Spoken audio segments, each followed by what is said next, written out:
Cis. Minum. Oke, baik, Bos. Mantap, tangannya gini no, mantap.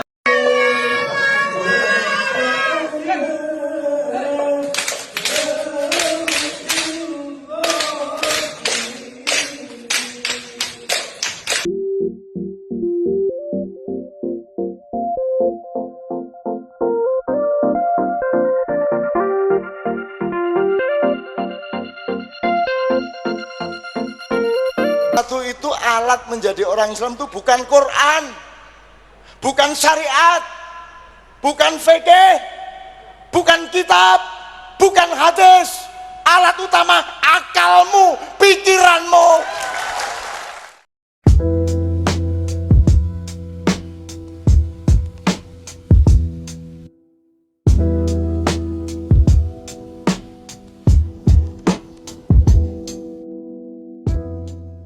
Mereka tuh yakin kalau mereka tuh lagi ibadah. Lu pasti udah gak asing lihat postingan aneh yang berbalut agama. Mulai dari ziarah ke tempat yang bukan tempatnya, berangkat haji jalan kaki biar viral, nyawer biduan di acara maulid nabi, sampai ritual yang kalau misalkan dipikirin pakai akal sehat, loh kok gitu sih? Nah akhirnya kan jadi timbul satu pertanyaan ya. Ini sebenarnya ajaran agama atau kelakuan manusia yang salah paham? Di video ini gue nggak mau nyinyir, gue mau ngajak lu mikir bareng. Kenapa hal-hal kayak gini tuh bisa kejadian dan siapa sebenarnya yang salah? Makin kesini makin kesono gue ngerasa ada yang aneh sama cara sebagian orang ngejalanin agama. Bukan agamanya ya, tapi lebih ke perilaku manusianya. Lu pasti juga pernah lihat kan, ada yang ziarah ke candi sambil bawa atribut ibadah. Ada juga yang berangkat haji jalan kaki lintas negara, katanya sih biar lebih ikhlas. Ada juga pengurus masjid tua yang ngajarin anak kecil buat minum-minuman yang aneh di dalam masjid. Ada juga acara maulid nabi tapi malah nyawer kayak lagi konser. Ada juga santri yang dikasih makan kayak ngasih makanan ke bebek. Dan ini satu lagi yang harus lo lihat. Dan anehnya semua itu selalu ditutup satu identitas yang seolah ngasih tahu ini tuh ajaran Islam. Nah di titik itu gue mulai mikir, bener gak sih? Atau jangan-jangan ini bukan soal agama, tapi soal manusia yang lagi nyari pembenaran. Kalau misalkan kita perhatiin polanya, hampir semua praktek kayak gitu tuh punya narasi yang mirip. Selalu ada yang bilang, ya ini tradisi ulama dulu atau ini amalan khusus. Nggak semua orang bisa paham. Atau yang paling bahaya, kalau misalkan lu nanya kebanyakan, berarti iman lu kurang. Dan anehnya kalimat-kalimat kayak gini tuh ampuh banget bikin orang diem, nurut, dan ngerasa bersalah cuma karena mikir. Padahal ya, dari dulu ulama-ulama besar itu justru takut banget sama praktek yang kebablasan. Imam Malik pernah bilang apa yang tidak dianggap agama di zaman Nabi itu nggak akan jadi agama hari ini.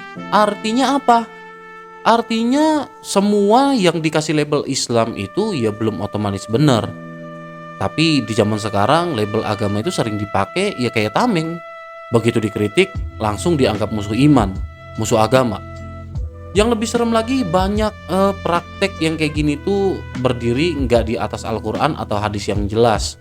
Tapi yang kayak gini tuh berdiri dari cerita mimpi, wangsit, atau rahasia spiritual. Karena kata mereka akal nggak bisa sampai ke situ. Nah di sini masalahnya. Sejak kapan agama Islam itu ngajarin ninggalin akal sehat? Al-Hamid ngeluarin rantai emas dari langit. Keramatnya Al-Hamid tuh, ngeluarin rantai emas dari langit sampai ke bumi. Lagi ngobrol sama kakaknya Al-Muhdhar nih, Syekh Umar Muhdhar. Ayo wahai Syekh Umar Muhdhar, nih lihat keramatannya, nurunin rantai emas dari langit. Sampai ke depan dia. Ini Habib Syekh Umar Muhdhar ketawa doang. Dia bilang sama adiknya, Al-Hamid, coba lihat tuh paling atas siapa? Gak tahu ada Syekh Umar Muhdhar megangin rantai dari atas. Lebih hebat saya, katanya. Surat Ali Imran ayat 190 sampai 191 dan Az-Zumar ayat 18 itu adalah ayat-ayat Al-Qur'an yang nekenin pentingnya menggunakan akal ulul albab untuk merenungkan kebesaran Allah melalui penciptaan langit dan bumi, serta tanda-tanda kebesaran lainnya, ngedorong ketaatan, zikir, dan permohonan perlindungan dari siksa neraka. Ini juga nunjukin bahwa iman sejati itu bersumber dari pemahaman mendalam. Islam itu dari awal justru agama yang ngejaga akal, ngejaga martabat manusia, dan nolak pengkultusan. Nabi nggak pernah minta disembah, nggak pernah minta diistimewakan berlebihan. Bahkan Nabi marah kalau misalkan ada sahabat yang beribadah sampai nyakitin diri sendiri. Tapi hari ini ada guru spiritual yang dikultusin kayak wakil Tuhan, nggak boleh disalahin, nggak boleh dikritik, dan muridnya disuruh nurut total tanpa mikir. Makanya di video ini gue nggak mau bahas soal siapa yang paling islami. Gue mau ngajak lu mikir bareng mana yang namanya ajaran, mana yang namanya penyimpangan, mana agama, mana ulah manusia. Karena bahaya terbesar itu bukan orang yang nggak beragama, tapi orang yang ngaku bawa nama Tuhan tapi kehilangan akal dan empati. Allah, walau ini tidak akan hidup saudara-saudara kalau tidak ada ini. Karena ini masih hidup. Dari sananya, kalau Abah Anom pulang pukul 11 hari Senin tanggal 5 September 6 Syawal, Abah Anom keluar. Belum ada gantinya. Matahari tidak, demi Allah matahari tidak akan keluar. Apa namanya? Apa namanya? Kiamat jurig. Khusus hanya untuk orang yang sudah terjun saja, tidak akan mati. Pakai kopiah hitam, haram hukumnya. Pemimpin wajib pakai apa? Pemimpin wajib memiliki kopiah, pakai kopiah. Gitu, karena di luarnya Bhinneka Tunggal Ika. Pertanyaannya sekarang, kenapa orang-orang baik itu nurut sama hal-hal yang jelas-jelas kelihatannya nyeleneh? Kenapa praktek kayak gini itu terus muncul dan bahkan malah dibela? Tenang, kita bakal bedah pelan-pelan, bukan pakai emosi tapi pakai akal sehat. Karena kalau misalkan agama itu akhirnya bikin manusia kehilangan kemanusiaan, mungkin yang rusak itu bukan imannya, tapi cara kita memahami iman itu sendiri. Cium, nanti cium, jangan pakai dididikin, cium.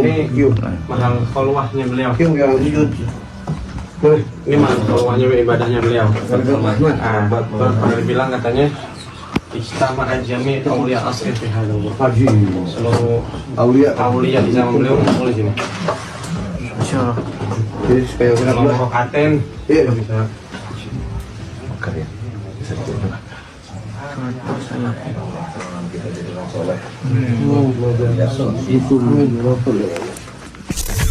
Kalau misalkan lu mikir kenapa sih orang-orang yang sebenarnya baik, niatnya ibadah, bisa percaya sama hal-hal yang kelihatannya aneh banget?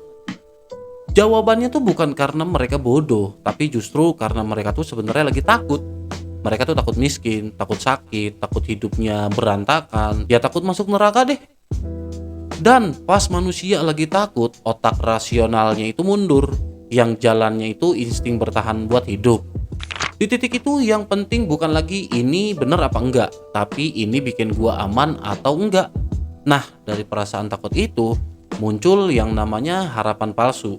Manusia tuh capek sama proses panjang, capek disuruh sabar, usaha, dan belajar. Makanya pas ada yang nawarin jalan pintas, ritual ini bisa bikin lancar nih rezeki nih. Patuh total biar hidup berkah, minum ini biar dosa gugur. Ya otak langsung nyaut. Bukan karena logis, tapi karena pengen percaya. Dan disitulah iman pelan-pelan berubah menjadi keputusasaan yang dibungkus agama. Terus ada juga faktor yang lebih bahaya lagi, figur otoritas. Begitu yang ngomong ustadz, kiai, atau pemuka agama, ya refleks orang langsung nurunin pertahanan. Baju gamis, sorban, bahasa Arab, mimbar, semua itu punya efek psikologis kan?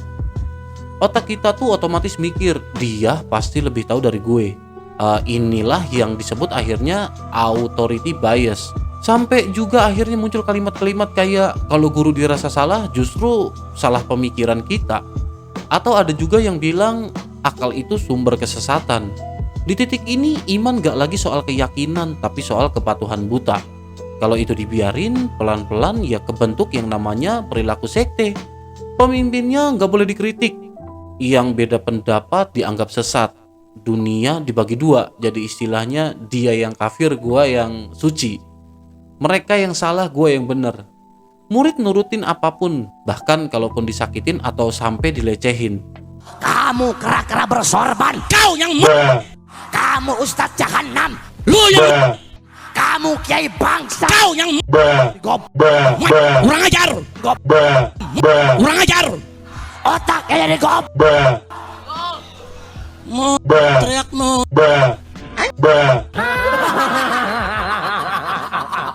apaan tuh? Fenomena ini tuh nggak berdiri sendirian, lingkungannya juga subur. Banyak jamaah datang dari latar pendidikan yang minim literasi kritis. Bukan bodoh ya, tapi lebih ke nggak terbiasa nanya kenapa. Ditambah lagi tekanan ekonomi, hidup susah, akses informasi yang timpang. Di kondisi kayak gitu, agama sering berubah dari jalan spiritual jadi tempat numpang harapan terakhir. Dan sayangnya harapan itu kadang dijual. Belum lagi budaya lokal yang dicampur tanpa adanya filter. Ritual adat dikasih label islami, mistik dikira tasawuf. Yang bikin gue makin kepikiran itu bukan cuma kelakuan oknumnya, tapi kenapa semua ini bisa kejadian dan dibiarin. Karena kalau misalkan kita jujur, praktik-praktik kayak gini tuh jarang muncul secara tiba-tiba. Mereka tuh tumbuh pelan-pelan di lingkungan yang ya milih diam. Bukan karena setuju, warganya tuh bukan karena setuju, tapi karena warganya takut ribut, takut dibilang ya anti agama. Akhirnya banyak tokoh agama di sekitar juga sama lembaga yang ada yang ngambil jalan paling aman, yaitu nggak ngomong apa-apa. Masalahnya buat jamaah awam, diam itu kan sama aja kayak pembenaran ya. Kalau nggak ada yang negor ya berarti dianggapnya boleh dilakuin. Dan makin kesini, diam itu bukan cuma soal takut konflik, tapi ada juga kepentingan. Dan kalau misalkan udah ada uang, pengaruh sama kekuasaan sosial di situ, kritik itu udah jadi barang mahal. Semakin prakteknya kelihatan sakral, mistik sama beda, justru makin susah buat disentuh. Ya karena orang udah mulai takut ya, nanti iman gue diuji kalau nentang, nanti gue bakal disebut durhaka, nanti gue bakal kena bala. Di titik itu agama pelan-pelan bergeser jadi alat kontrol, bukan lagi ruang pencerahan. Padahal kalau misalkan lu lihat sikap resmi ormas besar kayak NU, Muhammadiyah, MUI, sebenarnya banyak yang jelas-jelas nolak praktek kayak gini. Dan ini bukan sembarang air Ayanda, 30 merek minuman sudah dikalahkan Ajwa. Ini minuman namanya Ajwa, ngambil berkah kurma Nabi. Apapun yang dihubungkan dengan Nabi pasti berkah menghampiri. Dan minuman ini dikhatamkan Quran 30 juz di setiap mata air yang ditemukan.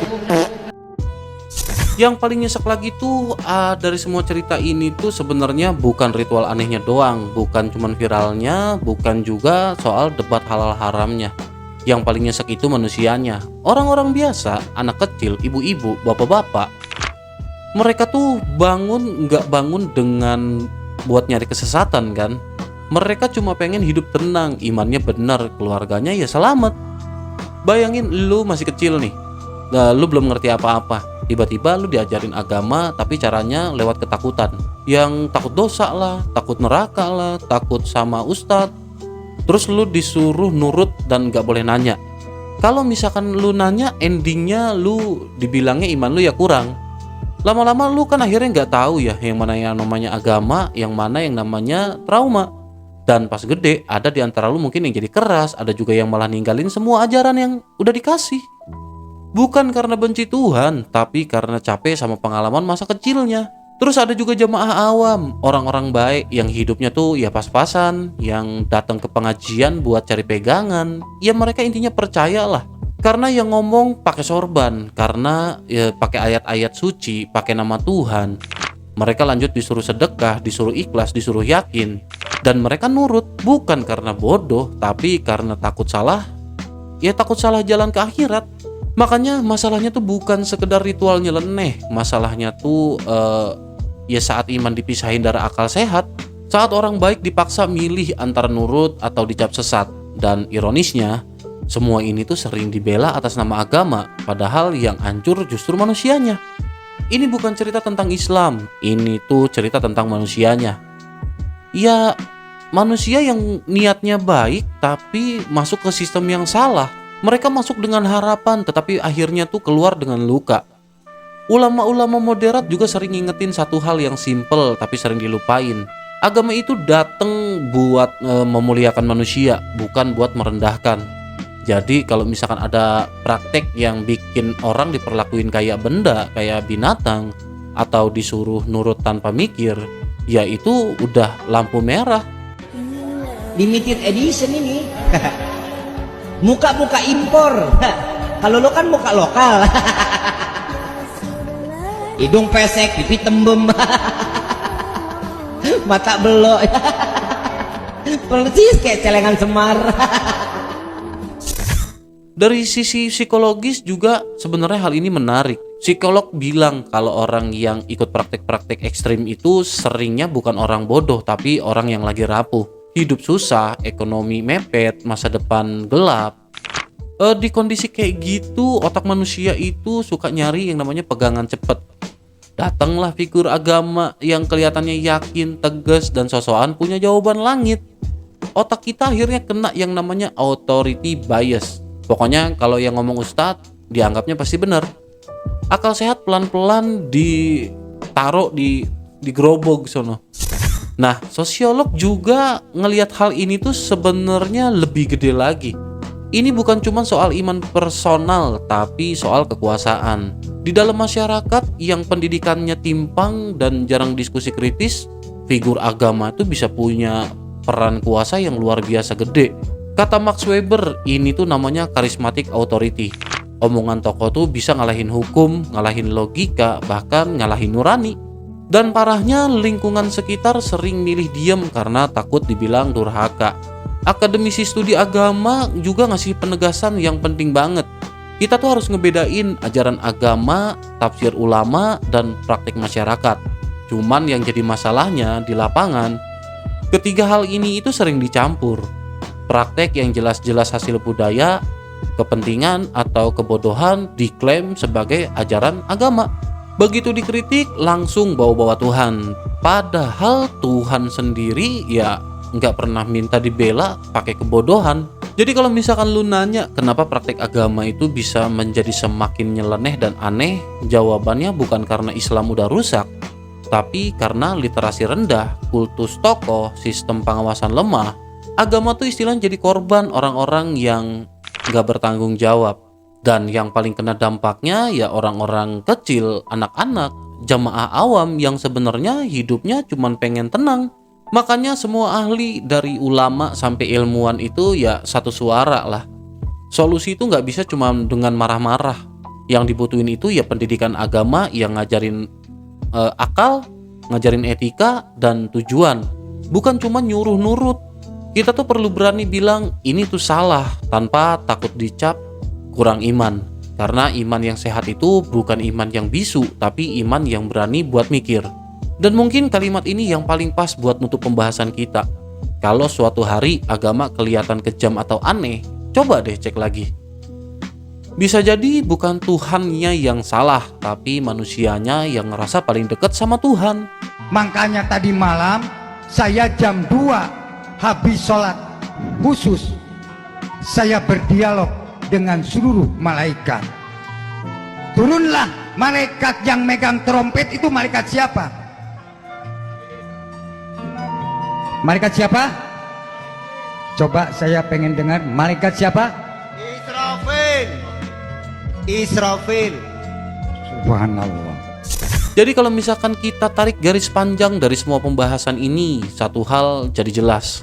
Agama itu nggak pernah minta dipraktekin dengan cara yang ngilangin akal sehat dan kemanusiaan.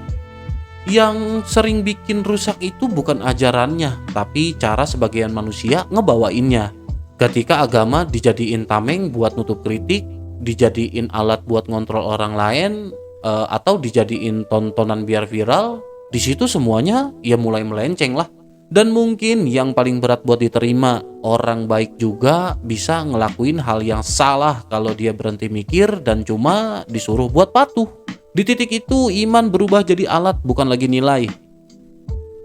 Padahal agama kalau dibawa dengan cara yang benar harusnya bikin manusia lebih lembut, lebih adil, dan lebih berani jujur sama dirinya sendiri. Jadi tugas kita sebenarnya bukan ngerusak iman siapapun, tapi ngejaga agama dari orang-orang yang ngerasa paling suci. Berani nanya, berani ragu, dan berani belajar itu bukan tanda kurangnya iman. Justru itu tanda kalau misalkan iman lu masih hidup. Karena kalau misalkan iman sampai takut sama akal, mungkin yang perlu dikoreksi bukan akalnya, tapi cara kita beragama.